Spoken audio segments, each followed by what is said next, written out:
Within the snow-capped Himalayan mountain range, among the highest mountains on earth, rests the Kingdom of Bhutan.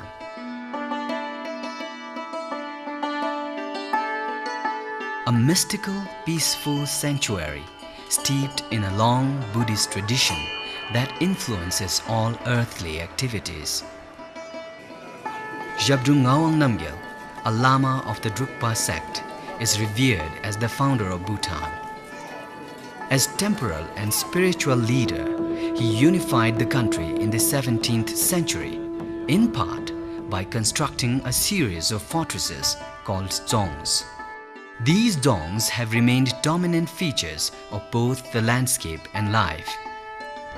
They are impressive reminders of the success of Bhutan's dual system of governance, where the monastic body and secular leadership respect each other.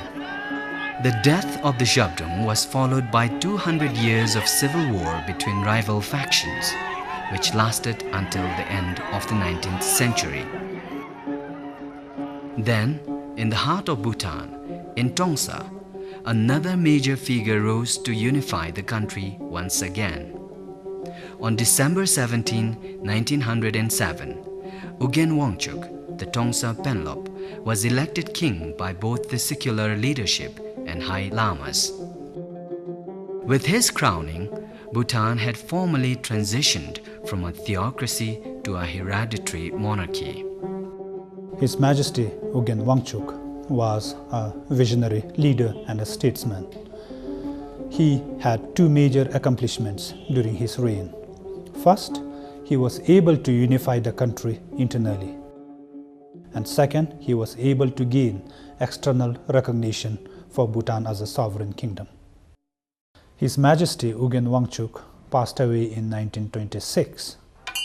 He was then succeeded by his son, His Majesty Jigme Wangchuck.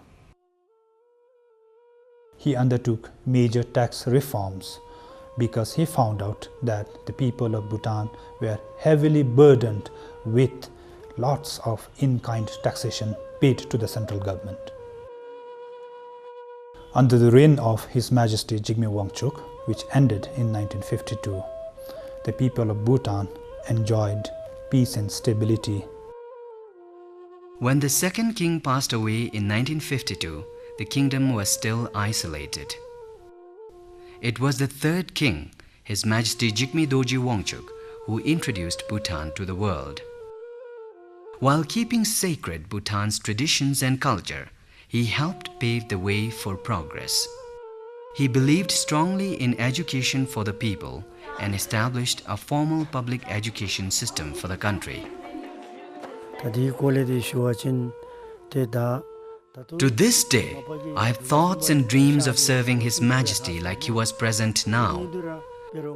His Majesty worked towards his vision to serve the people and country equally and without partiality, and to maintain not only a sovereign nation but a nation of peace and happiness. Upon the sudden and unexpected demise of His Majesty Jigme Dorji Wangchuck, the Crown Prince Jigme Singye Wangchuck, who was only 16 years of age, had to take over the reins of the kingdom.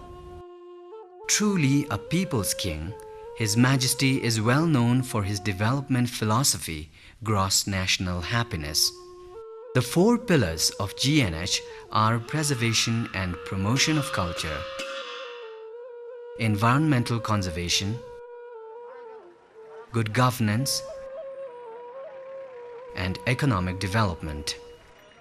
In the last years of his reign, His Majesty commanded the drafting of Bhutan's first constitution, which lays the ground for the introduction of parliamentary democracy in 2007 and 8.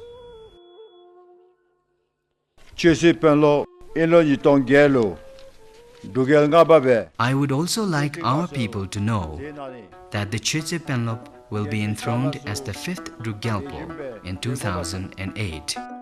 In an unprecedented and historic move, His Majesty the Fourth King voluntarily abdicated the throne in December 2006 and transferred his responsibilities to his son, His Majesty Jigme Gyatso Namgyal Wangchuck. Within a few months after taking over as the fifth hereditary monarch, he has reached out to the poor, the needy, and the disabled people in remote communities. As for Bhutan, I think that we are very blessed. We managed, our ancestors managed to preserve and practice what they have practiced and pass on to the younger generations till now. So our fifth king is, I am sure, he is the best ruler, and we think the king of destiny. His Majesty has empowered the youth with his words, with his policies, with his actions.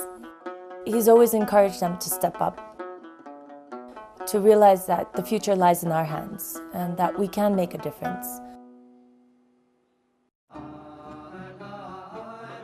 The Bhutanese people's affection for their kings can be witnessed in every shop, home, and office. This devotion is a reflection of their gratitude and respect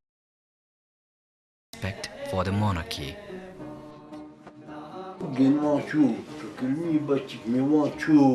On this historic occasion, commemorating 100 years of the Wangchuck dynasty, may every one of the 5 hereditary kings be celebrated.